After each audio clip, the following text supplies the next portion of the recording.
You're listening to Bigfoot Society, and I'm Jeremiah Byron. In this show, we go beyond the campfire stories to bring you firsthand encounters from people who say they've seen something impossible, from backwoods trails and remote mountain haulers to quiet farms and crowded highways. The stories come from everywhere, and each one leaves us with more questions than answers. These are the voices of the people who've lived it, so settle in, because today you'll hear another account that just might change the way you see the woods forever. So stay with us. But it didn't stop, Jeremiah. It didn't stop. Carrie, this is probably the most intense, one of the most intense stories I've ever heard. I've been speechless the whole time. I can't imagine it.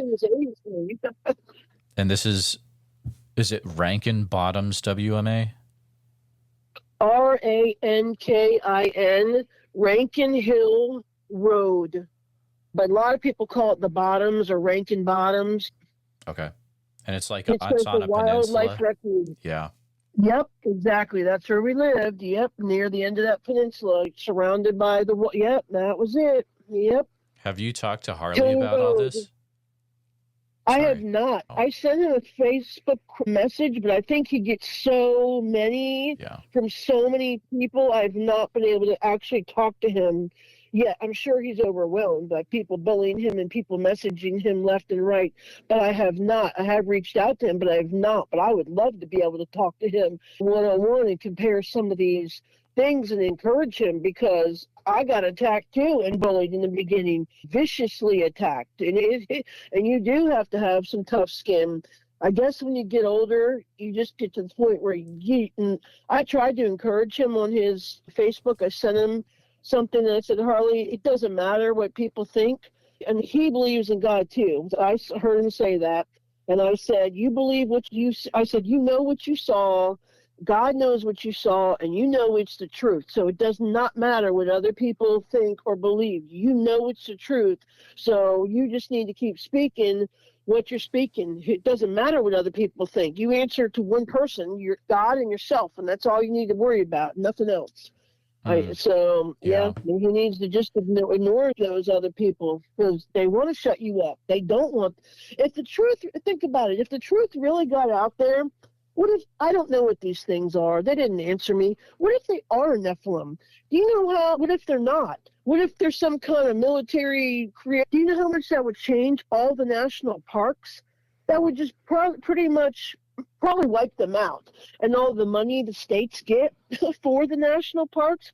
Not to mention, if they were some kind of biblical creature, it would change. It could rewrite a whole lot of religions. It could just change everything, and mostly money-wise. But I want people to know, because they need to be careful. I believe that just like the Bigfoots told me, I believe there are some good ones, and there are some bad ones. And they said, just like people. And I truly believe that. And I do believe a lot of these people that go missing, that got snatched. And I heard a story from Paul Pilates about I hope I didn't butcher his last name, the little boy, I don't remember his name, Stevie, I don't remember. He was like 4, and his family and was camping or something. He went over the hill and he just disappeared. Yep. It was a split second. Or I've heard stories about people doing tree counting, and they turn around to tell the guy 10, 15 feet behind them, carrying the clipboard, and they're gone. If they can move as fast as a hummingbird, yes, they could run by, snatch somebody up so quick they could come out of their shoes and be gone without you even seeing them. And if they're strong enough to pop a fiberglass dent out of my truck completely smooth, that's like superhuman strength. That's no human. We don't have human capabilities to move that fast. We don't have human capabilities to talk to somebody in their mind. That's why it bothers me when people say that they're a primate. Primates cannot talk to you in your head. I might believe that if they didn't talk to me in my head. And I, like I said, I would be glad to take a lie detector test any day on that. I still can't even believe that happened. And that happened again recently with those light wands I sent you. Did you get that picture? Yep. That was so great that we're talking about them here. Indiana was short. We were there for a year, And it was all cornfields. It was very flat. We loved it. I liked it because I could see what was around. I did miss the forest a lot, and there wasn't really wildlife where we were. But as soon as we were there, it was an older farmhouse, and I couldn't really do the stairs. But my dog would not sleep near the window. And if you've ever seen a typical farmhouse, it's got the two kind of layers. It looks like the classic farmhouse. And the one layer, you can jump up on this little cinder concrete wall that's about shin high and jump up 6 feet, 7 feet, jump up on the first layer of the roof. For that first layer of the roof would carry you. There's a little nook that meets with the second layer of the roof, and then it goes right to my bedroom window. And if I didn't send you pictures of that, I will, but I think I did. And as soon as we moved in, I'm like, oh, please, no, this can't, not again. So I told my husband, I'm like, okay, let's sleep downstairs. You're going to like this one. So I said, let's sleep downstairs on the air mattress until we paid a moving company to unload our stuff from the Penske truck. So we're sleeping downstairs in the air mattress, right underneath the two living room windows that are, like I said, knee high off the floor. These windows were too, and there's 2 or 3 of them in the living room. And there was a bunch of pea gravel in the front of this house too, in the front of the windows. And all of a sudden, I hear crunch, and you can hear something bipedal walking. I'm thinking, please no, not here, no. And then all of a sudden, I hear something, get ready for this one, sniffing at the window. Imagine Clifford the big red dog, that loud, sniffing me. And I'm like, it was not like a normal dog sniffing. Oh no. I'd take a normal dog sniffing, multiply that by like 50. And I'm like, what? Sniffing me? And I'm laying there, and I went to each side of the window, and we had it snow, whatever it was, snows right up to the window, sniffing me. And I could not believe it. So I told my husband the next morning, we slept on the other side of the living room until the movers got there. And we digress for a second. My daughter moved in that following year, and I didn't tell her about this part, but she says, guess what, guys? I was downstairs sitting on the couch texting, and she was like 22, 23 at the time, and she says, the TV wasn't on, nothing was on. I was just texting my husband, telling him here, visiting you, whatever. I'll be home in a couple weeks. And all of a sudden, I heard something at the window. She's like, guys, I'm telling you the truth. She's like, I promise you, I'm telling the truth. I heard something sniffing me at the window. And I looked at my husband, and I'm like, uh-huh. And she's like, did you hear that? I'm like, yep. So she told me the exact same thing happened to her, and I never even told her that this happened to me. And then her bedroom was upstairs with ours. And within 5 months of living at this place, Jeremiah, 5 months, this whole farmhouse had been redone. It was beautiful. They did a beautiful job inside. Everything. Floor, ceiling had been done. Cabinets, bathrooms, everything, except the stairs. Everything had been redone. And within 5 months of living at this place, they had worn the shingles completely off the roof in one path right to my bedroom window, the spot on the room where I slept. And the only reason that I slept on this side, that me and my husband didn't switch sides, is because that's the only spot in the room where my dog's bed would fit. And his bed is like the size, he's 130 pounds, so his bed is like the size of a toddler bed. It wouldn't fit anywhere else. And he would not sleep in that bed. He would not go anywhere near that window. He would lay in the hard hallway floor. And this dog, like I said, I take a shower. I try to do my business in the toilet. He will not leave my side. Like he's sitting here right now. This dog doesn't go more than 6 inches away from me, and he would not go anywhere near that window. Anywhere. He would not sleep in his bed. He wouldn't go. And I'm like, and I tried that. I gave him treats. I gave him his favorite stuffed animal. Nothing. He would not lay in that bed for anything. And they would tap on the window. Finally, I just kept ignoring him, and I would pray and I read. I stuck a Bible inside the curtain one night, and nothing seemed to work. And finally, they started tapping on the window, and I already knew they were there. And I got so freaking sick of it. Finally, I jerked the curtain. I'm like, you know what? I'm just going to see what's there. I'm just going to have enough to just open the curtain and just see if anything there. I'm sick of this crap. So I did. Why would I do that? Why would I think something wouldn't be there? Well, I have no idea because I'm an idiot. Of course something's going to be there. Something's always been there. So I jerk the curtain open and I see these yellow lime. I had to look up I know it sounds kind of silly, but I had to look up what the color lime green meant. It's a little bit of amber, a little bit of brown, a little bit of yellow, gold, and a little bit of green. So I'm calling them lime green eyes. That's what I saw. 2 of them, and they were the size of golf balls. They were spread apart. I got a normal size woman's hand. They were spread apart. Eyeball from the end of my middle finger to the first, probably second line of my wrist, that far apart. So that, I don't know, it's what, 6 inches, 7 inches apart. And the crazy thing was I couldn't see anybody because it was really dark that night. There was no moon, of course, and I could see this thing, and it was going up, like way up and way down and way up and way down. Let's just imagine the ocean wave doing that. That's how it was doing, and it kept doing that. And I saw it, and I got so scared. I turned so quick and ripped that curtain back. When I jerked and turned, I tore my meniscus in my knee. That's how hard and fast I turned because it scared me so bad. And it dropped me right to the floor. And I'm crawling across the room, and my husband's like, "Dear God, what happened? Why are you on the floor?" Oh, it hurt so bad. Yeah, and that ended my walking there for several months. Yep. And right after that, this is when my daughter moved in. But right before she moved in, we kept hearing them jump.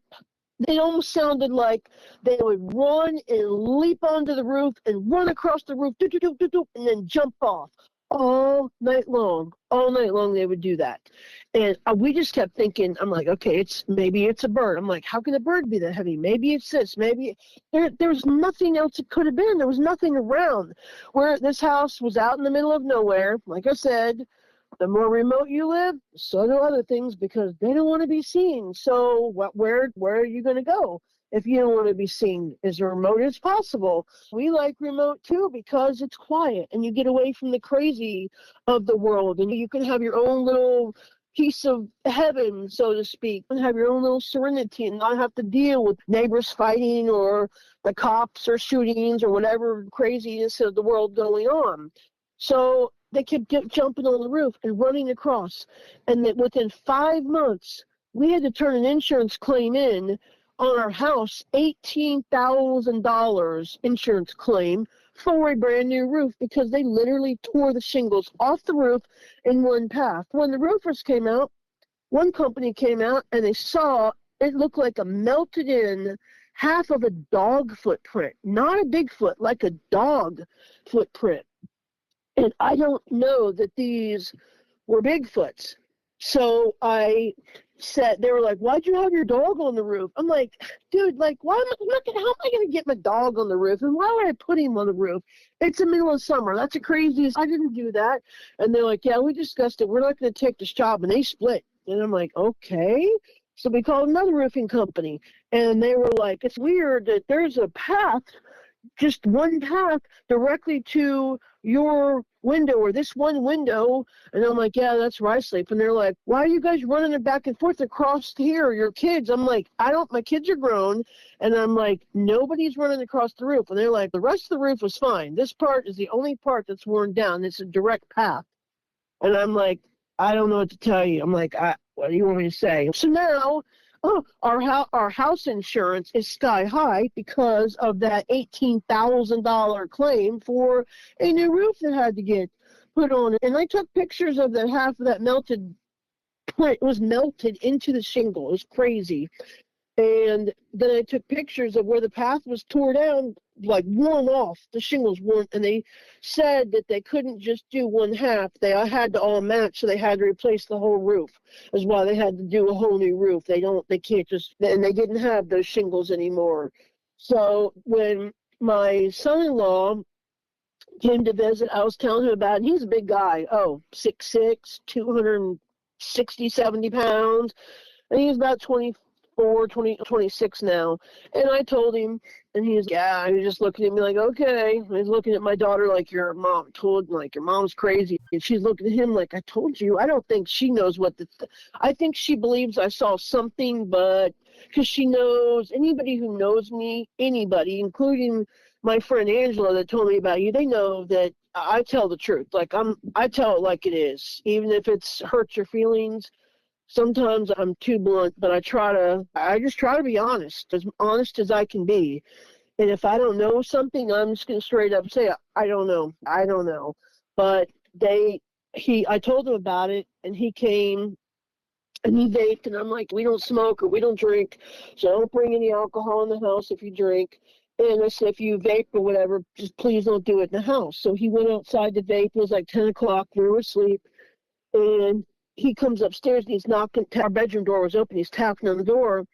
And I'm like, his name's Kirk. And I'm like, yes, Kirk. And he's, something just happened. You might want to know. And he was all out of breath. And I turned the light on. His face was pale white. And he's with a big old beard going down. It's the new thing. And he's got dark hair. But his face was pale white. And I'm like I knew something bad had happened. And I had a feeling like I knew what it was. And I'm like, yes. And he says, I went out to the pole barn just to stand behind the barn and vape and just enjoy the stars out there because it was beautiful. You could see the stars at night, and there was corn up, so there was a lot of corn you couldn't see, and the corn was like 8 feet high. And he says, all of a sudden I heard something coming through the corn, and I thought it was a deer, but then it sounded like 2 legs crunching and walking, and I got scared. And I'm like, why'd you get scared? He said, because I smelled a smell that started gagging me. And I just, all of a sudden, by itself, my hair on my arm started standing up. And it was getting closer to me. It sounded like it was stomping. And I don't know, I just got this overwhelming sense of fear. So I ran. He's like, my vape's still laying out there. I'm like, you dropped it? He's like, yeah, I ran. I'm like, oh my gosh. And I'm like, is the door locked? I think so. I'm like, can you please go make sure the door's locked? He's And he calls my daughter. She's 5'2". They go make sure the door's locked. So, yeah, it scared him. And he said he never did see what it was. But after that, I couldn't get them to come back. They would not even come. My daughter, he would not come back to that house. Nope, he refused to come back at all. Wouldn't come back. And right after that, when I would walk on that road too, and the corn would be right beside the road, and the same thing, but this time it was different. I could hear something in the corn, but I got a very scared feeling, not a feeling like I did when I knew the Bigfoots were around. I got a feeling like I was in danger, like something was about to happen, something was about to grab me, danger. And I stopped, and my dog, he was so freaked out, kept looking at the corn the whole time and growling. I couldn't even get him to walk because I was so busy dragging him. And I just stopped walking. And finally, after that all of that stuff happened. The last thing that happened at this house before we moved here was I was sitting in the car. We just got back from Sam's Club. It was like 30 minutes away in Lafayette, Indiana. My husband took the stuff in the house, and it was cold. It was wintertime, and it was dark. It was like 8 o'clock at night, and I was sitting out in the car, and I was texting my daughter, telling her we just got home. I was not going to text and drive, so as soon as we pulled up, and I can't text fast. I text one finger. It's really embarrassing. So I text really slow, and I'm texting and telling her we just got home, everything's good. And all of a sudden, it was weird. Out of the corner of my eye, so we had a pole barn, a 2-car garage pole barn, and if you pull up in the driveway, the house is on the left, and the pole barn is at the end of the driveway. You're facing it. And then behind the pole barn is corn all around it, everywhere you can look, as far as the eye can see, corn everywhere, no houses. And this was in Wolcott, Indiana, Wolcott, about 25 miles from Lafayette, upper Indiana, northern Indiana, on the Illinois side. And we were only like 30 minutes from the Illinois border, maybe 40 minutes. my peripheral vision, I saw something go by so fast. It was solid black. The only thing I could see is it looked like tires, 2 black tires rolling, because I could see the knees coming up and down, and they were going so fast. It looked like 2 tires like rolling together in the same fluid motion, and it went by so quick. And I had my door open because I was getting ready to get out, and I had 1 foot out of the door, and I was halfway sitting in the seat, and I heard the corn when it crossed the road, small little country road. Everything in there is like you go in squares, big squares all around these farms. So I heard the corn like exploding and like crashing and cracking when it busted into the corn. Last corner of the football field, a length away from where I was sitting, and at that, as soon as that went by me, my husband, I was so scared, I was terrified. Like and it wasn't because I saw it. Whatever this energy, this thing put off, it put off an energy of fear, like death and fear. Like I was terrified beyond terror. Like I was ready to start honking. I was ready to drive away. But then I didn't want my husband coming outside, drive away from my own house. That's how scared I was. And the second I got ready to start laying on the horn, he opened the door, and he was like, I just saw something crash in the cornfield. I don't know what it was. Get in the house now. Get in the house. And I just feel very scared. And I'm like, what? And yeah. And as soon as I opened the car door and I stepped out, and he stepped out the front door, it hit us both at the same time. We started gagging. Like the smell of ammonia and sulfur was so strong. Like when people say they're gagging from the smell, my mouth was watering so much I couldn't swallow all the saliva down so fast, and it was like choking me and burning my nose to the point where I was almost throwing up, gagging. And him too. And I'm like, look, we couldn't talk then, and I ran in the house, hobbled in the house fast as I could and shut the door. And finally, after 30 seconds, we could breathe, get that smell out of our nostrils. I'm like, look, if it was a skunk, which I know it's not because it smelled nothing like a skunk at all. It smelled like sulfur and ammonia. And I said, if it's a skunk, there's no wind outside, which was unusual for this area because we lived in the area where all the big giant metal windmills were up. And one of these blades, because when I've seen them, they went down our street putting new ones up, is the length of an airplane, just one blade. They are ginormous. So I said, and it was windy there, but not where we lived that day. That day wasn't. I said, if it's a skunk, there's no wind, that smell will still be here when we open the door. Let's wait 5 minutes or less than 5 minutes and see. He's okay. So 2 minutes had passed, and we opened the door, not even 5 minutes, and the smell was completely gone.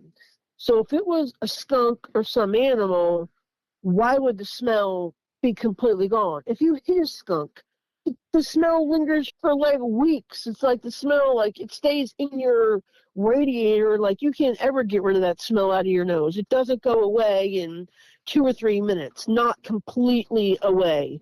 That was just so strange. And after that, that was about the last thing, which I think was quite enough that had happened there. But the same thing, tap on the windows sometimes, not as much as they did in Tennessee and not as much as they do here. But I don't know that it was the same thing that I was dealing with. Something there, I don't know, it felt bad, like bad. The house didn't, but whatever that creature I saw was, that felt bad. And then we got here, and it's been even crazier. Carrie, this is absolutely incredible. It's crazy to think we made it through Tennessee. We made it through Indiana. I know, right? You weren't kidding. There's a lot to talk about. I think this is definitely going to take a more than one episode to get through. Yep. If you would be okay with coming on at a later time. Of course. Yeah. Of course. This is incredible, Here Carrie. probably the best one. I've got the best evidence out of anywhere we lived so far. So, so I don't know, was it all building up to here? Who knows? I don't know. But I didn't even realize we were that close to Mammoth Cave until we got here. And then I'm like, oh, great. Well, that's then right. Somebody said, oh, I heard you're at ground zero. I'm like, thanks. Yep. I know that now. So you're near Mammoth Cave in Kentucky, and oh my goodness.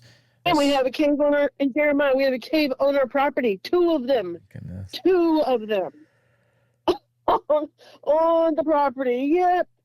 I got a picture of the opening of one, but there's somebody said, "Did you go in?" I'm like, what are you smoking there? No, I'm not going in there. Are you crazy? I like to keep my limbs in my head. Oh no. I got those light beam pictures. Those were insane. I got those. It hadn't stormed. We were talking about, it was crazy. My husband's, wow, we haven't really had any Bigfoot activity here, have we? And I'm like, no, not really. And then all of a sudden, it's what it sounded like when everything our Alexa and everything we got went powered down. And we're like, what just happened? Like the house was like black because it was nighttime. And I'm like, oh, I'm scared. I'm like, what did you say? I don't know. That was dumb, was it? I'm like, yeah, it was dumb. And then all of a sudden I heard, and I ran in the bedroom to get the flashlight, stumbled in the bedroom, I should say, because it was pitch black, and I didn't even have my phone on me. So I go in the bedroom to grab my phone and grab a flashlight, which I have stashed in all the right places now after all these experiences. I'm like a Bigfoot prepper. I know what to stash, where, and when. So I heard in my head, it was like this. You want to see something cool? Look out your window. And I'm like, oh no, I didn't just hear that. No. So I'm like, there's no way I'm doing the window thing again. So I stuck my phone on the other side of the window and started snapping pictures. And that's when I got those light wands. And I knew they were out in the front yard. It was pitch black that night. We had no storms. There hadn't been any storms that day. There hadn't been any storms in 4 or 5 days. Nothing, not even rain. And it was pitch black. And it was like, I want to say 9 o'clock, 10, or maybe 10 o'clock at night. I don't know. It was kind of late. Not too late, but yeah. And then I looked at the pictures later and I was like, oh my gosh, look at those. We don't have any lights outside. We don't have anything that put off lights. Only thing is we're on the top of a hill, a small mountain. We got a flag and there's trees and more trees and hills. And on the other side of the trees, our neighbor down the road told us that used to be, if you ever want to go walking around, don't ever go down in this area. And we're like, why? He said, because this used to be old mines. And there's a whole bunch of empty mines all throughout here. We're like, mines, like holes in the ground? He's like, yes, holes in the ground, coal mines. And they abandoned them. And it was like 100 years ago. And they've just leaves and brush have grown over them. So nobody even really knows where the holes are anymore. And I said, how do you know this? Because I used to own these 19 acres right here. And I sold it recently to a logging company because I can't even use the land because there's so many old mines. I literally can look out my closet room bedroom window and see like the big, I guess you would call it a holler, like a big dip, flattened out kind of spot, goes way down in between 2 mountains where all these caves are. So yeah, and there's water and there's plenty of food and they're here too. We had to unplug the girl. He had to pull the circuit breaker out of we have a lower garage building here. It's a 4.5 car garage, cinder block building. And their new thing is they've been opening the doors. You open this one little door, you go, and it used to be like a body shop down there. The people who own the house before, it's a normal door, and they open the door. It's not locked. You can open the door, and you go in there, and there's a panel on the wall, and you just push a button, and any door will open. The other day, I'm out there, and I hear a bunch of sticks breaking. 8 o'clock in the morning, and I'm shaking out my dog's blanket. He has his own little blankie. Yes, he's a vicious Rottweiler. He sleeps with Daddy in a blankie. So I'm shaking on his blanket, and I hear a bunch of sticks breaking like a bear. It sounds like a bear sliding down a tree, except there isn't everybody says there's no bears around where we're at. And I haven't seen any signs of one. And all of a sudden I hear the garage. And I'm like, what? That sounds like your garage door. I'm like, what? So I told my husband, are you freaking kidding me? They're opening the doors again? I'm like, what do you mean? Opening? He's like, yeah, they've been opening them all week long, playing a game with me. They'll open one, I'll shut it, I'll come back the next day, the other one's open. I'll shut that, I'll come back the next day, the other different one's open. We called an electrician out, and he called a supervisor, and they spent 2 hours out here and went over everything, and they said nothing is wrong with the panel at all. So he said if it keeps going up and down, he said just pull the circuit breaker thing out. Yep, we had to pull the circuit breaker board out because they kept opening the garage doors down there. That is absolutely incredible. And so you're having Bigfoot activity on your property as well near Mammoth Cave? Oh, yeah, big time. And they're climbing. We have a 7-foot long little skinny window. I haven't seen one before, so I don't really know what it's called. It's like a long window above your bed, maybe a foot from before you get. It'd be as high as a little bit lower than the top of a door frame, but it's above the bed. So in the morning, if you want, you wake up and the sunlight's coming in. I don't want sunshine in my eyes first thing in the morning, so I have a little curtain put up there. We did have it open at first until I felt like something was looking at me at the window. And I told my husband that, and there's these little brick things. They're like borders. You put them up, they stand up, and they got humps on them, and you put them around your flower beds, and they kept all being knocked down. And he was like, are you knocking down these brick wall border things? I'm like, no, heck no. Those things are, because they're all flattened out right underneath the window. And he said there's greasy or oily handprints. Looks like someone had oil, like baby oil in their hands. And they're all like lots of them. Like when I say lots of them, too many to even count. It was either multiple times been going on or more than one, where something was up there looking in the window, and they got their handprints all over that vinyl siding of the house. They're still there. The sunlight hits it. I can get really good shots of the pictures. They don't come off. It rains and rains. It could be torrential rain here, and those handprints don't come off because they're oily, and they're all over the side, right underneath of that window. And guess whose side they're on? My side, of course, my side. Yep. And they're all something. And it's about, and the crazy part is, it's higher than 8 feet off the ground. It's about 9 feet off the ground. So I don't know if they're that tall, or if they're climbing on each other's backs and to look in the window. But I put curtains up, and since I put little curtains up to block that off, the curtains are too long, but I don't care. I feel like I can sleep and not be fear like something's looking at me. Since I put curtains up, they'll be throwing little pebbles at the window.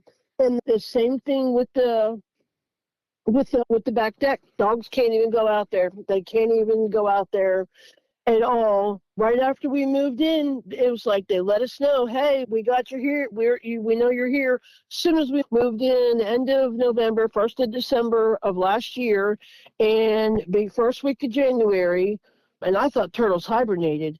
Oh, there was 6 turtles the size of dinner plates almost, all lined up on our front porch. First of all, we got big concrete stairs. The whole front porch is a big concrete covered front porch. And these turtles, they were bigger than the size of a 70-page notebook. Like I said, they were the size of dinner plates. And it's like something set them all at the front door. They were all lined up. And I opened the front door, and I'm like, come here. We got a situation. He's like, what in God's name is that? What time? I'm like, I don't know. So he stacked them all up on top of each other. He carried them all. He carried a stack of 3 all stacked on top of each other with his hand holding the sides of the shelves. It took 2 arms. They were so big. I got pictures of that too. And then he carried down to the woods. And there's a pond down there too. Goes down in like a holler, a big dip. There's a pond down there. Oh, and then he carried the other 3 stacked down there and sat at the edge of the woods. Oh, and I was going to tell you, and in the wintertime, 2 things. I saw exactly what Harley saw. In front of the cave, there is this one tree, and it's probably, oh gosh, I don't know, as wide around as, say, a recliner seat. And it goes down into a holler, so it's hard to say how tall it is, but I would say at least 30 feet high. The whole top of the tree is not broken off, but it's twisted like a spiral, exactly like Harley said, twisted, like just like they did the deer leg, twisted round and then ripped off, and not one other tree around it is messed up. And that tree is directly in front of the cave opening, directly in front of the cave opening.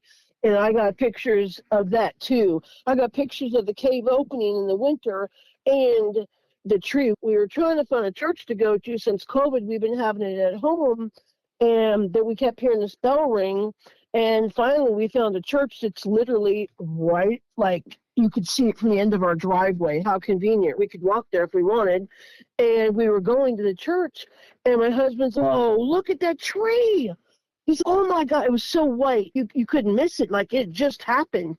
And the crazy thing is, and he said it, and I said it too, but I don't even know how it's possible. Sometimes we both have felt like they can hear what we're saying inside the house, like the power.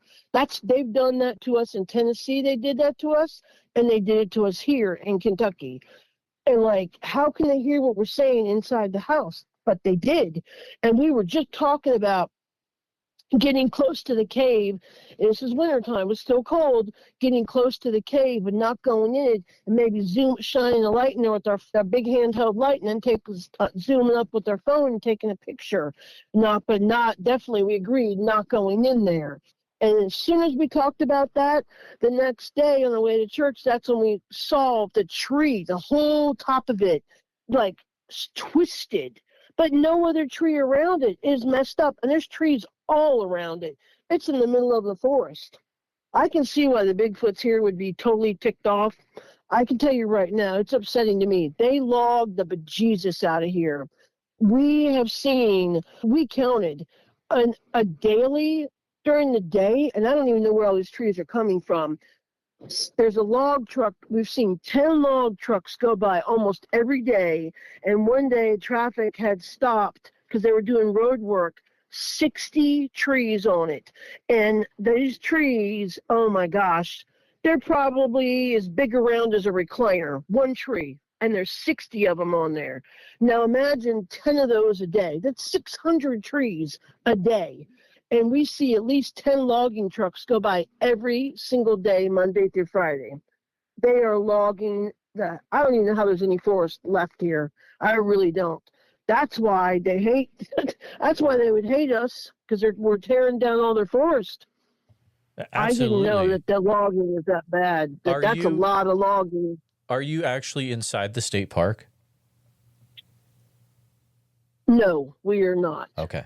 We are 19 miles away from there. Gotcha. But we are right across the street, once again, from a wildlife refuge. I think it's called Peabody. I have to look it up again.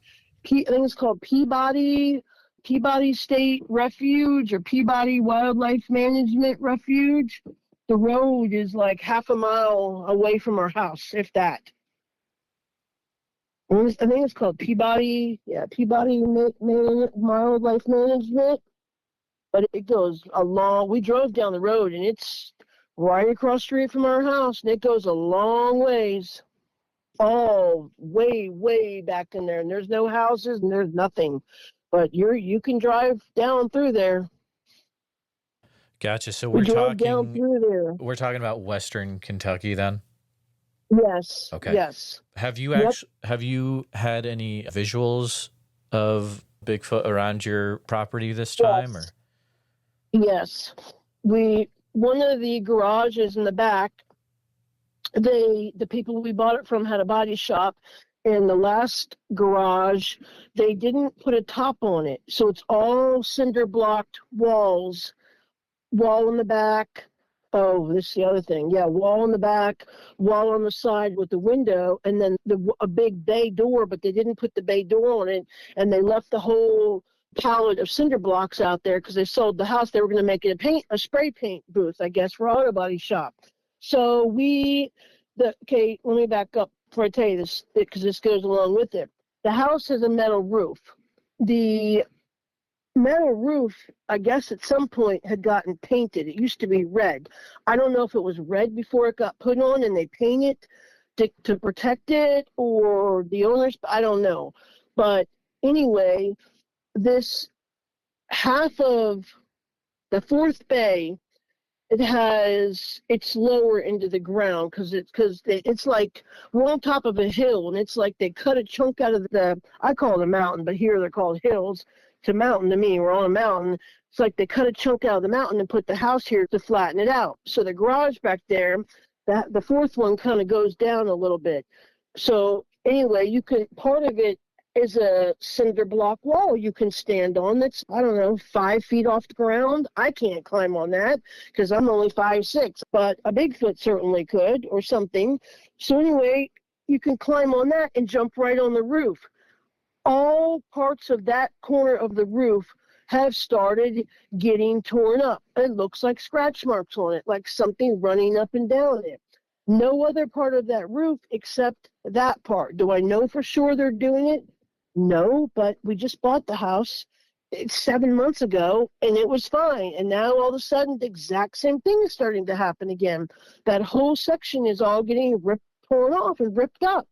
And I told my husband, I said, I'm pretty sure I just heard a whoop outside. So let's go outside and whistle. So he whistles, and they'll whistle back at him. I can't whistle like he can. He'll just randomly do random crazy whistles, and whenever he whistles, they will copy exactly what he'll do, and he'll do right back, but way louder than a bird. So he'll start laughing, thinking it's funny. It's like a game. And then he goes in the house. I need to drink water. I'll be right back.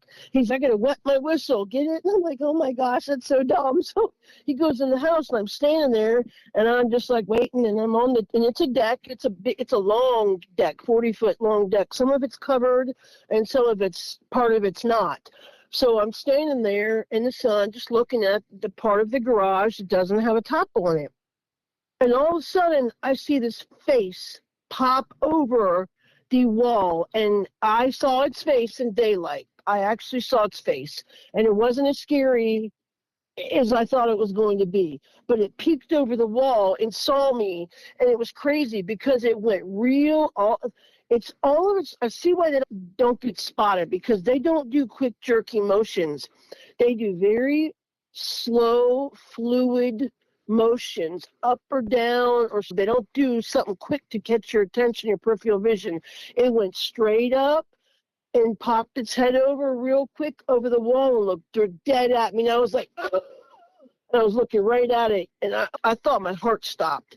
And then it went right back down, very slow, and was gone. And my husband pops says, okay, I got a drink. And I'm like, oh, you shouldn't have left. Something happened, didn't it? I'm like, of course. And he's, what'd you see? What'd you see? Yeah, I saw its face. It looked like a young one. It looked like, who knows? I got nothing to compare it to. I would say a teenager. It looked like a man. If you ever came, I see why people say they couldn't shoot. It looked just like a man, but with hair. It looked like an aboriginal, like dirty man that had a lot of hair all over its face, but young. You could tell it was young because it had a smirk, like it was a funny game, like popping it, like peeking its head over the wall. Ha ha, I know he went in, I can see you. And then it went its head right back down. And it had giant round eyes. I could see the whites of its eyes. Oh, I was probably from the deck to where this building is, 50 feet, 40 feet. So I was close enough to see, for probably 40 feet. Yeah, 40 feet. I could see big, round, dark eyes, but I could see the whites of his eyes. It had same color skin, dark, like gray, like ashy color. If you've ever had a wood stove and you know that ash color kind of gets on the inside of the wood stove, it's like that.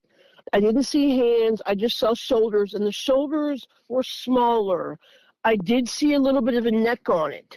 It didn't look as developed. Maybe that's why I think it was a younger one or teenager. Certainly didn't look like a baby, but it didn't look like the other ones, the big, fully developed, bulked out ones with muscles and no neck and all that. And its hair was, all the ones I've seen, the sightings I've seen, the hair has always been very shiny, very clean, very groomed. If you lived in the woods, you would be expecting to see dirty, knotted up hair with stuff all. And maybe they do that to camouflage themselves, because we're always finding, every morning, we are always finding sticks and leaves, like tiny little sticks, or stuff that could get stuck in your hair all over the back deck. And even at times it's not windy. And at first we were thinking it's animals, but it's all in different places all over the deck, little sticks. And finally we're like, maybe they're putting this stuff in their hair. I don't know. But yeah, it had a flat nose, a wide nose. It wasn't completely smashed flat to its face. I could see a bridge of a nose, but a wide bridge, probably the length of my thumb wide. The head was bigger than my head. It had dark brown, woody color hair, like not a tree, but darker. So I guess mahogany, but with not as much red in it, more dark chocolate, like dark chocolate. Like a dark chocolate. There you go. That's perfect. Yeah. And I saw teeth because it smiled. It did a little smirk. It didn't open its mouth all the way, but I could see teeth. And it looked like giant chiclets. Like in the front, I could see two front teeth, like, and they were so wide. And they were white, like very white. But I couldn't see the whole tooth because it just did a little smirk. But I did see a neck. And the hair wasn't all the way completely covered in hair, filled in, I guess. Like the big ones just had thinner hair on its stomach and chest. But this one I could see was a skinnier neck. So that's why I think it might have been a younger one, just playing a game. But the pond was probably, a football field. I'd be lucky to say that. A football field length away from inside my bedroom where I'm staying right now. During the wintertime, I was like, wow, that's a pond. And when we talked to the neighbor down the road, he said, yeah, that's an underground spring-fed pond. My wife grew up in her house, and she used to go fishing there at that pond. There used to be an old farm back there.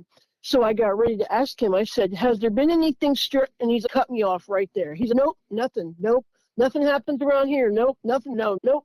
And he wouldn't even let me get the word strange out. Shut me down right off the bat. So that told me, and that's when he said, if you ever want to go walking around, do not go over to this area because it's covered in snakes, and that's where an old mining ground used to be, and the miners abandoned it like 100 years ago and just left it. So there's holes everywhere that go into caves, mines, and who knows where they're not even marked. You could just be walking along and all of a sudden you turn around and your buddy's gone into a hole somewhere.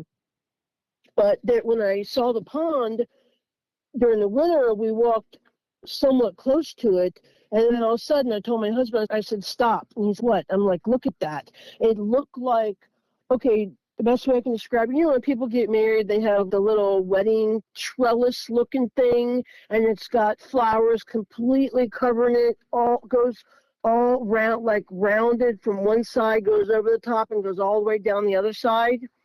It looked like that, but more like square, like a hut. But it was very tiny. It was only like maybe 4 foot in depth, but it was about 8 feet high, and it was completely woven together. Like you could see sticks and leaves and vines, like braided. I've seen how vines grow, because where we live, it's very jungly this time of year. It looks like they were braided so they would stay that way, sticks and vines and everything. And it's like if something stood inside that, backed up and stood inside that little half a hut looking thing, it doesn't have a door, and a deer were to come down to that pond, which that's the only water source anywhere close around this immediate area, all they got to do is step out and grab them. and it's something that's not naturally made, and it's right next to in front of the pond. And so if the deer came from the back, which is where they would come from, most likely because it goes deep into the mountains and there's no houses back there. Where we live in the front, there is a road, so the deer would be less likely to come from this area. Doesn't mean they wouldn't, but they're more likely to come from a more wooded area. So if they came from the back, all they'd have to do is step right out of this hut and grab one. And I took a picture of it, but I don't know if you can really tell what it is or not in the picture.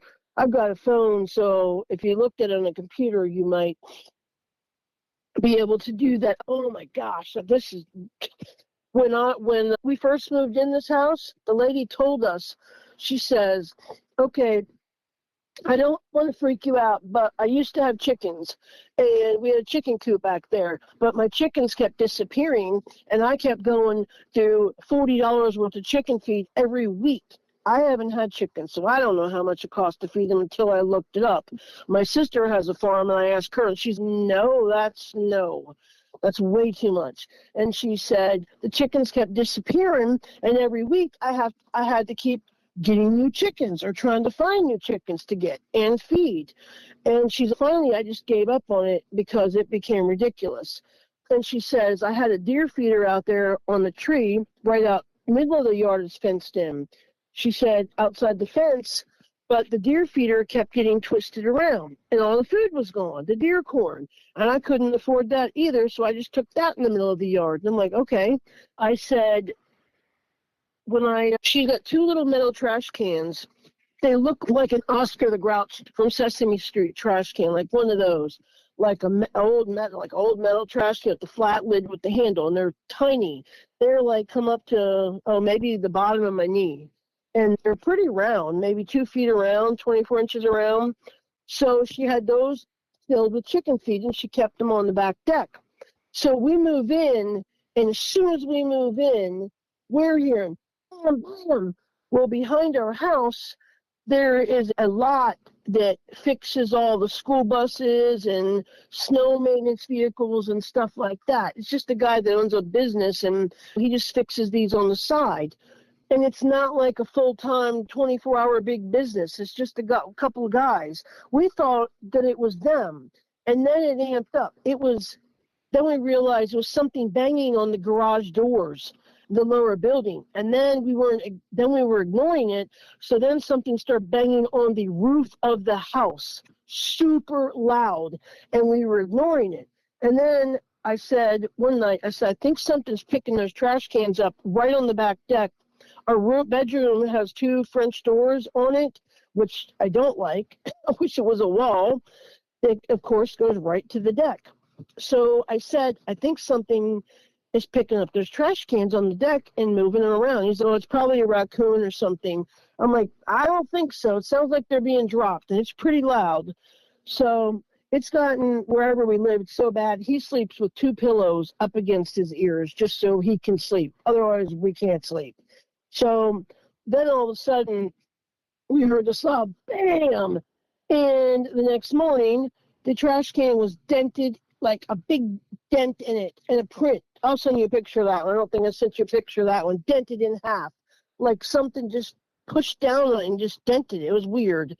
And I realized, I opened it, and I saw a little bit of chicken feed. And I'm like, oh, they've been getting fed, and now there's new people, and they're not getting fed anymore, and they're peed off that they're not getting fed. That's what's going on.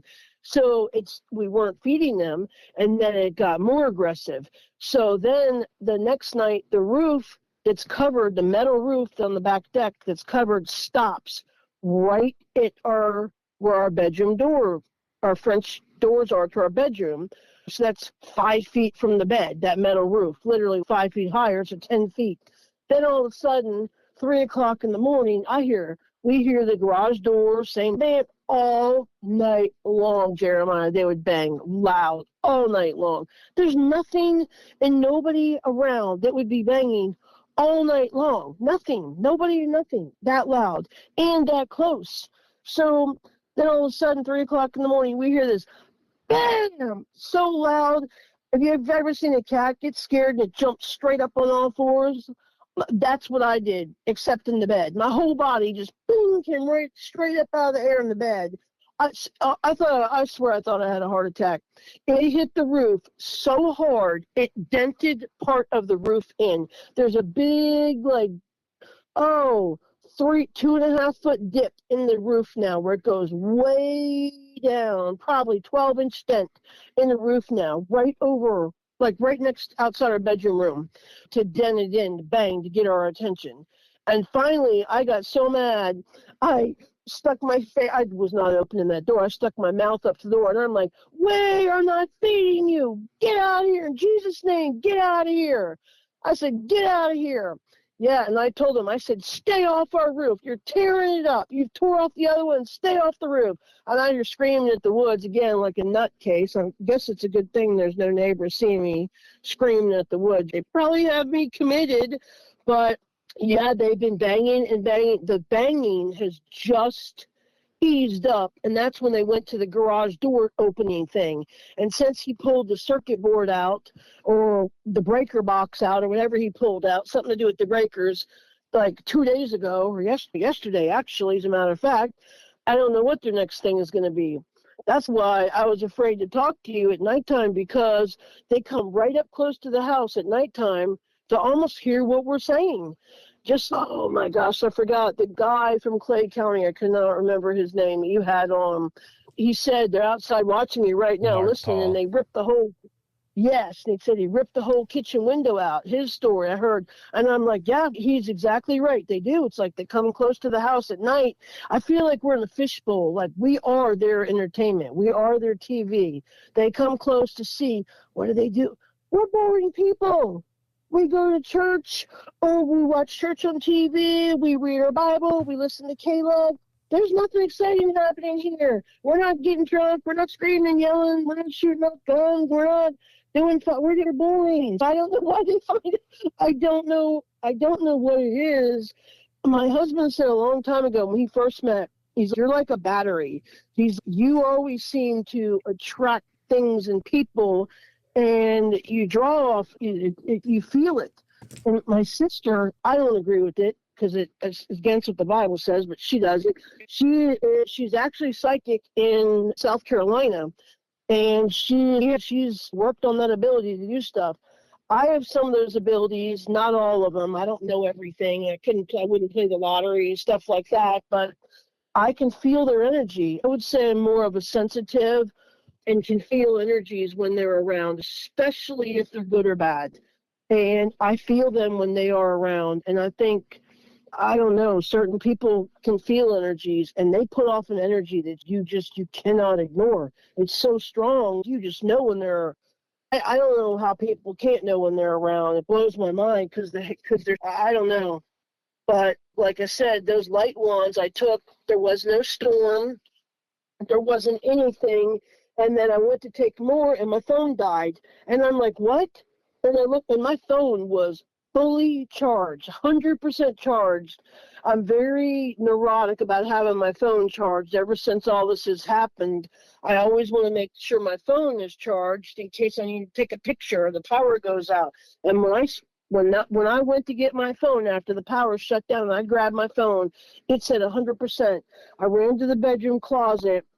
It's a big walk-in closet and has a window in it, and on the other side of the window is the front yard, and then the little country road, and it goes on the other side, this big ravine where all these mines are, and it's all overgrown, and it dips way down and goes in there, and very rocky, and just, I wouldn't walk, and I'm sure it's loaded with snakes, it probably is. And I just started taking pictures, because that's when I heard, hey, you want to see something cool? You want to see something? Hey, do you want to see something cool? And I'm like, what?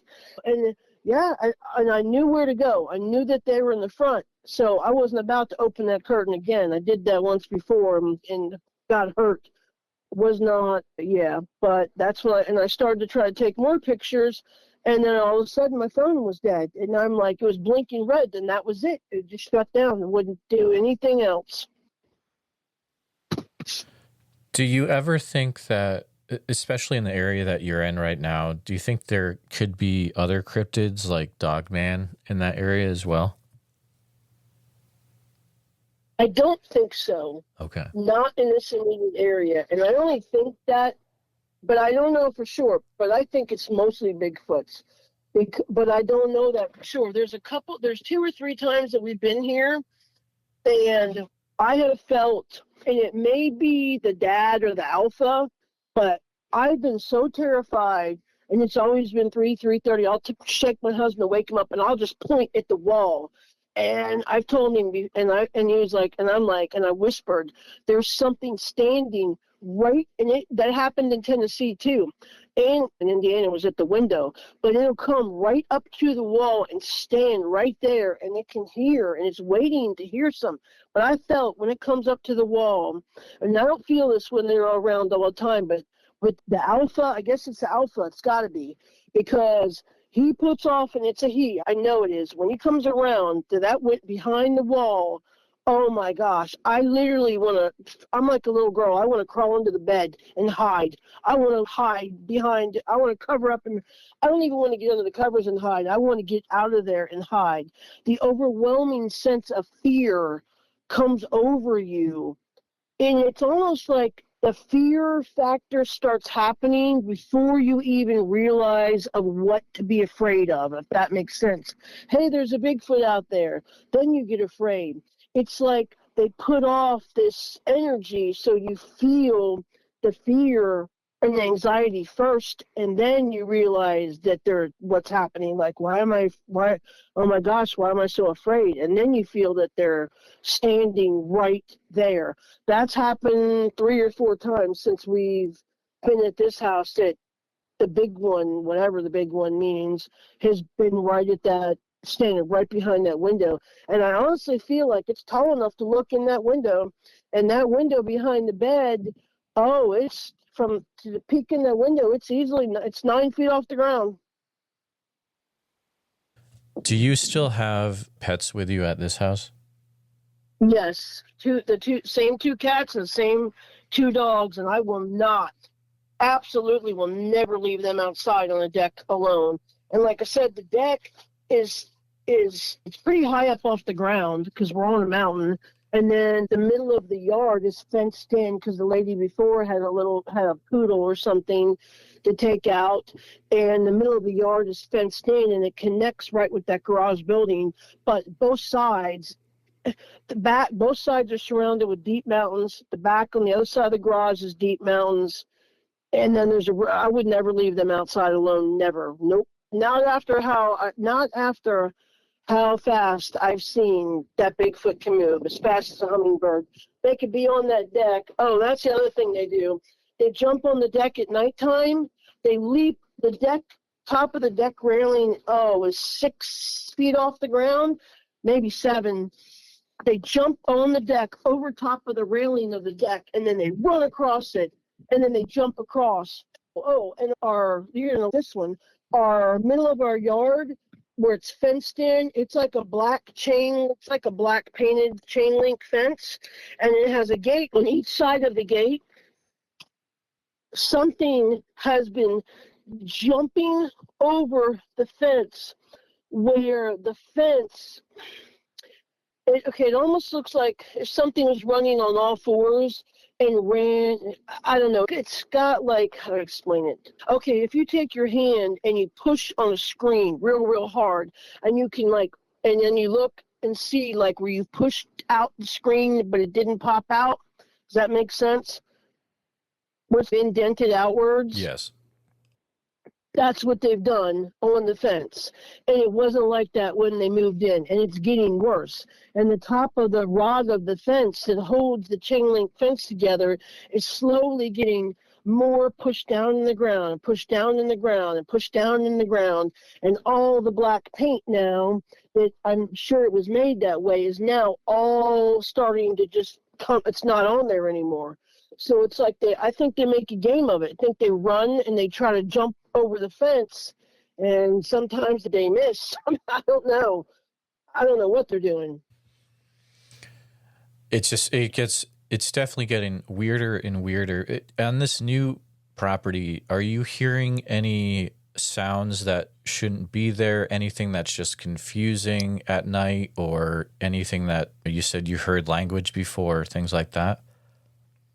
We have heard during the day. It was a Saturday afternoon.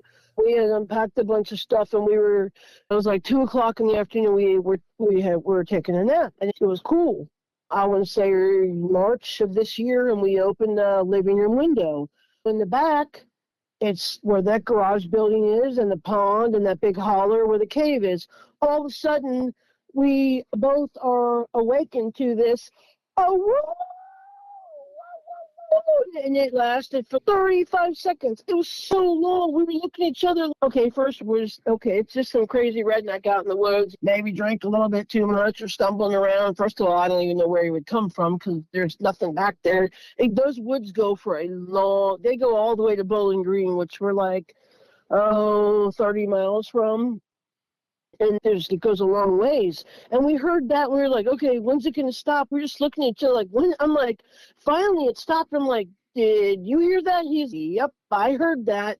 And he's been back there, and he said that he has heard talking. And I'm like, what were they saying? I don't know. I couldn't understand I'm like, what do you, like, what? He's not as good as descriptive and explaining things like I am. I go really into depth explaining things, obviously, because I'm a very visual person. He's more of a mechanical person, and I don't know. I'm like, what did it sound like? What do you mean you can't explain it? It just sounded like talking, but I couldn't understand what they were saying. I'm like, you couldn't hear it? He was like, I couldn't hear it. But also at the same time, like it was like it was a different language. Both of us have heard, this is going to sound really weird, like the rest hasn't, drums. And we heard this in Tennessee too, almost like Indian drums, but very not super loud and not medium, like light to medium sounding, but drums, like something playing like a rhythm of Indian drums. And we're like, first we thought, okay, maybe we're just hearing it. Maybe it's just our hearing.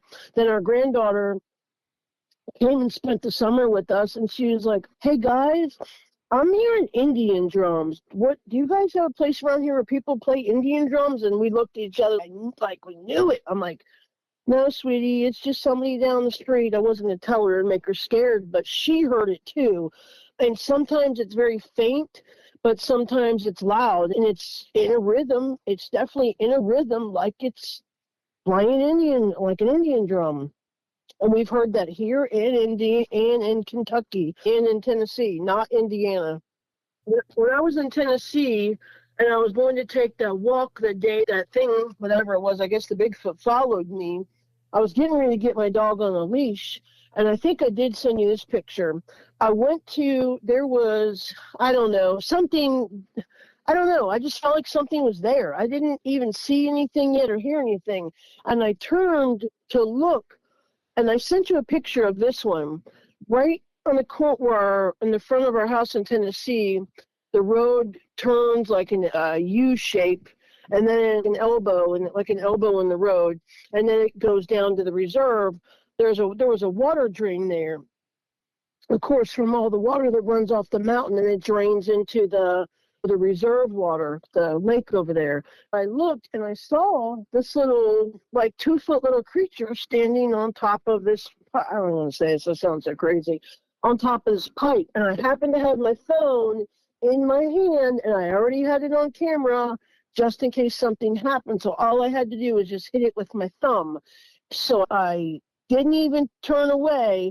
I picked my phone up really quick and I didn't have a chance to aim. I just clicked a whole bunch of times, and I was able to capture 2 pictures of it. But I saw it with my human eye, not just like you can see things on your phone. Sometimes you can't see them through naked eye. It looked like it had a squirrel face. Squirrel's eyes are small and round, and it looked like it had squirrel ears, but it was wearing like a white robe. I sound like I need to be committed. Oh, God. It sounded, oh gosh, it looked like it was wearing a white robe and holding a spear, but it looked like tissue paper. If you, at Christmas time, tissue, like white tissue paper you'd wrap something in fragile so it wouldn't get broken. That's like the color it was. I could see through it, but not all the way see through it. And as soon as it saw me, it was standing on the water drain right on top of this water pipe. And I guess, I don't know where it came out of, because as soon as I looked, it was standing on there holding a spear and had a robe, like a cape or robe, because I saw it hanging down. The spear was in front of it, and it looked right at me. And I was like I was in shock. I didn't even know what to think. So I just took my hand, I didn't look away. I took my hand as quick as I could and lifted my phone up, and I already had it on camera because of the Bigfoot stuff going on. So I just took, and I already had my thumb ready, so I just started snapping pictures, and I was able to capture it on there twice, standing on top of the drain. And if you zoom in, it does look like a little squirrel face and like it's holding a spear. And I circled it, and I'm pretty sure I sent you a couple of those pictures. I'm pretty sure that you did as well. I'm going to have to look back through our correspondence for sure after this. You'd mentioned that I sent you so many. They're really good. You mentioned in the first part with Tennessee that you had unmarked vehicles on your property. Has that happened again in this area in Kentucky, or hopefully that's something you haven't had to deal with? It has, but only once. Okay. And I'm really and that was why I really didn't want to show my face on it, because my husband's scared about that too. We have known a couple, I'm not trying to make Harley scared worse. I had a good friend, Claudia Ackley, unexpectedly have a heart condition. Yeah. And yeah, did you know her? You hear about her? Unfortunately, I was never able to talk to her because that was before I got into the subject. Yeah. And there's two other people unexpectedly, and they were having a lot of, and it's scary. The government could do anything they want to do to your stuff. And we're not trying to lose our home and be homeless or anything else, or have our bank account froze, which they would be sadly disappointed, but it's scary. But I also want people to know to not be afraid to come forward, because there really are things out there that your human eye cannot. There's things out there that we're just not aware of. And I think if the government made people aware of them, then it's our choice. If we choose to still go in the national park and go hiking for 3 weeks by ourselves deep in the mountains, and that's up to us. But I think we should have the right to choose whether we want to put little kids at risk or our elderly, or put our own selves at risk. That should be our choice, not for them to choose. I think they definitely know, 100% know. And it's almost like that these beings, whatever they are, the government can't control them. They can't control what they do. They can shoot them. They can kill them, because I know that they are flesh and blood.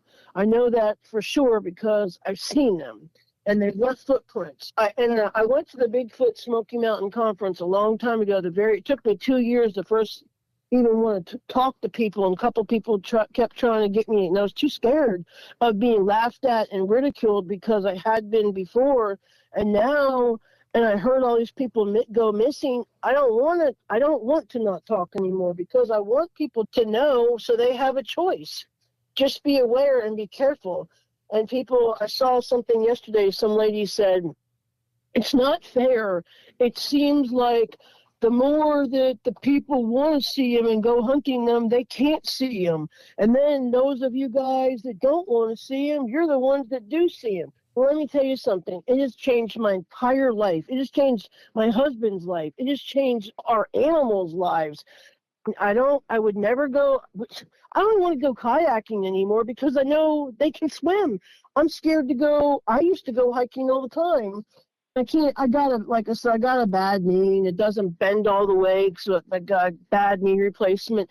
But I used to go hiking with my dog alone all day long. I don't do anything like that anymore. Like, it got to the point in Tennessee where I wouldn't even leave the house. It got so bad in Tennessee, Jeremiah, I wouldn't go anywhere. I wouldn't even leave the house. I was that scared.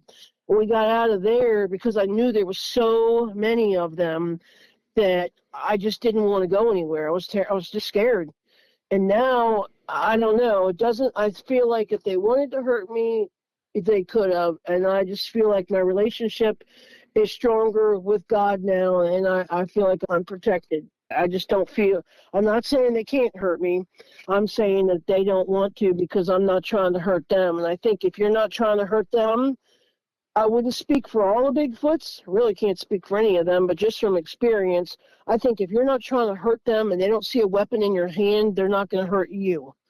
But like they did tell me when they did talk to me in my head the second time, and I know it was not me. They said there are many of us, some good, some bad, just like people. And I truly believe that. I do believe that there's some good, some bad. Oh, our experience, my husband said, and I think he had a good point. He said, I think there's some that they just get like rogue males that just are not abiding to their tribe, their troop, their family that they're in, their rules, and they just get kicked out like a rogue bear in the national forest, the national park, the Smoky Mountains. They just not abiding to the rules, and they just get taken out.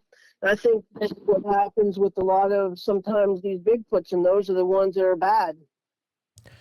Yeah, I agree. And I would love it if you'd be able to talk to the audience for a minute. Do you have any advice for people that are experiencing things similar to what you've conveyed during this interview? What should they do? It depends. I guess it depends on what's happening. If they feel like they're in danger, we moved, but not everybody can move. I would go out there and I would talk to them, and I did that. I did that in Indiana, and I did that in Tennessee, but I hadn't had enough experience in Tennessee to know how to deal with them and know what to say. I've done that here, and I've done that in Indiana, and I went out there, and you cannot feel any fear when you talk to them, because they can sense if they are. I only believe they can do that if they are close enough to you. They can sense your emotions, and I do believe not all of them, but some of them can read our minds if they're within close proximity. So before you go out there, you cannot feel any fear. And maybe just have a family member not go with you, so it's not like you're trying to be all big and bad and bully them, but just have a family member watching out the door or the window for you, and go out there and just talk very firmly and very sternly. And I pointed the other day and I yelled, and I said, I was pointing at the woods, and I said, you do not climb on this roof. You do not climb on this building. You do not tear up our fence, not terrorize my animals anymore. I said, it stops right freaking now. And I said, and I mean it stops. Do not do it again. And I said, I know you can hear me. And when I've done that before in Indiana, it stopped. They did stop jumping on top of the farmhouse roof. They didn't do it to the new roof. And they've stopped so far since I've done it here. They have stopped. They'll stop for a couple days, and it's either new ones coming in and doing it again, or they just decide to try your patience again. So I would go out and talk firmly and sternly to them, and don't show any fear, and point and yell and tell them you mean business. And it's worked. It's worked for me twice. I've had to go out and do it again, but it does work. That is great advice. Thank you so much for sharing that. Other than that, I think they're going to do what they want to do. You're welcome. Yeah, other than that, I don't think there's much else we can do, because I think they're going to do whatever they want to do. But I think they do have some respect for people that will speak to them, acknowledge that they're there. Hey, I know you're here, but you stay off of this. And I would not suggest feeding them. I can tell you that right now, because they were getting fed by accident, and it was a huge problem. They banged on this roof and this garage roof in our house for months, all night. Think about, you're trying to sleep, Jeremiah, and somebody's banging on your garage door all night long, like as hard as they can, all night long. And who are you going to call? The Bigfoot police? No, not hardly. Yeah, there's no Bigfoot police that we know of. But no, that's the only advice I think that I can give, and it would work. And when I prayed that night, and they were at the door and they talked to me in my head, when I said, "Okay, Carrie, calm down, go get your gun," And that's when they said, do not bother, or don't bother. It will not do any good against us. And then, of course, I started laughing, which didn't help. It probably didn't help the situation. But what else are you going to do? What if they're right? So I prayed. I said, in the name of Jesus, you're to leave this property. In the name of Jesus, you need to leave. You are not welcome here. You need to leave. It got dead silent, quiet, deafening quiet, quieter than I've ever heard, quiet. And that worked too. Does it work all the time? No. But I think with both of those, I've been able to keep things a lot calmer, where I'm not afraid to go outside anymore. I'm not afraid to walk down to the garage anymore, stuff like that. They left me, I stuck a Bible in the window here for them too, and they left me a wooden cross out of a tree bark that they tore off, 40 feet in the air. And they made me a wooden cross, and this thing, it looks, I don't even know it's hanging there. It might even be old fishing line. It looks like it's hanging there right behind 10 feet from behind our garage building on our property, hanging in the air, a wooden cross. They made me. I think I sent you a picture of it. That is like mind-blowing. It's literally just hanging there, and it's like invisible. It's got to be fishing line, because I don't even see how it's hanging there. You can see nothing it's attached to. I know, right? Carrie, I think some people, they're just more attracted to than others, and I don't know why. But trust me, I wouldn't wish it on anybody. I wouldn't. Some people, they want it, but I would be careful what you ask for. Be careful what you wish for, because you just might get it, and you can't undo it. There's no going back, unfortunately. That is what I hear, and I think you're absolutely right. But it has been a pleasure talking to you today, and thank you so much for sharing everything that you've experienced. And I want to invite you to do something, and listeners as well. If you go to BigfootSocietyPodcast.com, there's a new section at the top where you can leave a voice message. And Carrie, if you ever experience any stuff, you can easily leave a voice message there, and then I can play that on the show to do a little update, and you can always send me messages as well as we've been talking. Sure. Yeah, but listeners, if you have something that you want to share and you want to leave a voicemail, you can do that over at BigfootSocietyPodcast.com. If it's a long story, you can just share multiple parts, go in and leave multiple voicemails. But Carrie, it has been a pleasure chatting with you. I'm sure we'll be talking again. And I hope I can help at least one person, anybody. One person would mean the world to me compared to what I've been through. That would be a blessing. Yes, ma'am. Thank you so much for coming on the show today. Thank you, Jeremiah. You have a blessed day. You as well. Bye-bye. Before we wrap this episode, I want to say something directly to a very specific group of listeners. If you're in the military, any branch or forces, and if you've seen something that no one can explain, or if you're a national park ranger or forestry worker who's been told to stay quiet, or if you're a pilot who's seen something strange down on the ground, or if you're with the FBI, a federal agency, or working intelligence, and you stumbled upon something you're not allowed to talk about, and if you're a firefighter, paramedic, or search and rescue responder who's heard screams or found tracks that didn't make sense, if you're in the logging industry, on a remote oil field, or a trucker with government contracts, and you've had something happen that you've never told a soul, and if you're a biologist, a wildlife specialist, or a field researcher under contract who has found evidence you're not allowed to report, if you're a pastor, a missionary, or someone on a spiritual retreat, and you saw something that shook your faith, or if you work in the shadows, CIA, NSA, or anything with clearance, and you've seen what the public hasn't, then I want to talk to you.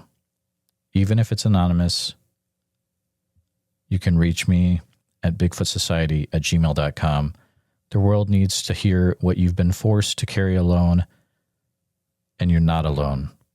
You've got the story. We've got the mic. See you in the woods.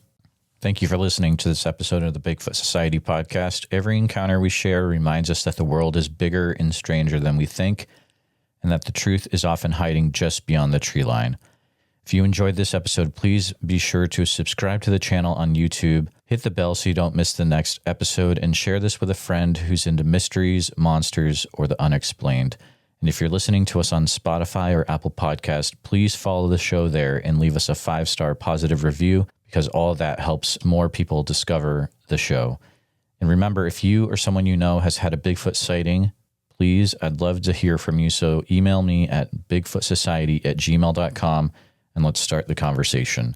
If you haven't gotten a chance yet, check out our membership community over at www.bigfootsocietypodcast.com. And that's where you can hear tomorrow's episode today, early and ad-free, and members-only episodes every week. Also, it's a place to connect with other people that are into the Bigfoot subject as much as you are. Thanks again for following along with the Bigfoot Society. Until next time, keep your eyes open, trust your gut, and never stop asking what else might be out there. And see you in the woods.